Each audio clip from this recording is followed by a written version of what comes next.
I'm Lasse and I'm just turned 50. I grew up in a middle-class suburb of Stockholm in Sweden, and upbringing was fine, school was fine, I had friends and a good family, lots of sisters and a brother, and everything was okay. And I went through gymnasium, college, and I went to the Royal Institute of Technology in Stockholm. So I got my master's degree of diploma in technology in electrical engineering there. And I started working for a great Swedish telephone company. You can guess what. Well, and have some kind of career there. I was involved with the interesting development of mobile telephony systems and cellular telephony. So it was a very interesting time in technology history there during the late 80s and early 90s.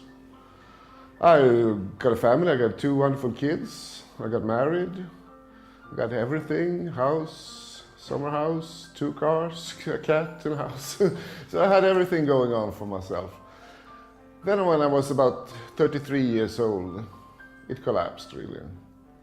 I had a major breakdown and I couldn't work anymore. I went into hospital and everything went bad for a few years. I was sick for a month and I was trying to work for a month, but I couldn't, and I got back to the hospital and so on and so forth. It was a real disaster in my life during the mid-30s.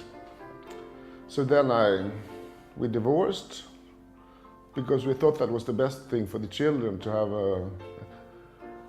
to not live with the father when I was sick, but just to live with me when I was okay, so to speak. So we divorced and I lost my job. I got fired.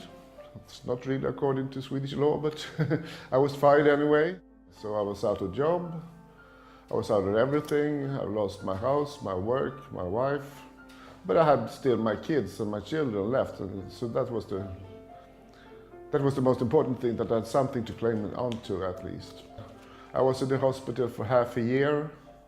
I came out, I had nowhere to live, nowhere to work. Then they suggested that I should try this fountain house, the clubhouse in Stockholm. Started at Fountain House, started slowly with the smaller things like licking stamps, writing addresses, doing the dishes. Then the years went on and I do more and more stuff. I was elected to go to a conference in Gothenburg. A few years later I was going to Malmö when I was chairman for a conference, not for the conference, but for a workshop at least. And that was a big thing again, to sit and be chairman. And so then I thought that then I was really back in business again and everything was going up again. But like it was 5 years ago, I thought everything was going fine, and then all of a sudden everything crashed again. So I was into the hospital, I was there for 3 months, and everyone thought this is the end again. But then the hospital realized that the only best thing they could do for me was to put me back into Fountain House again. So I came back to Fountain House, started slowly again. My only task was to check the mailbox once a day. But after a while I started to work more and more again and got into more and more national conferences, meetings. I had some lectures.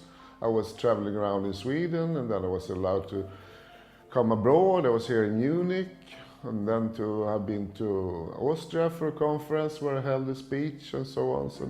And then now I'm elected to be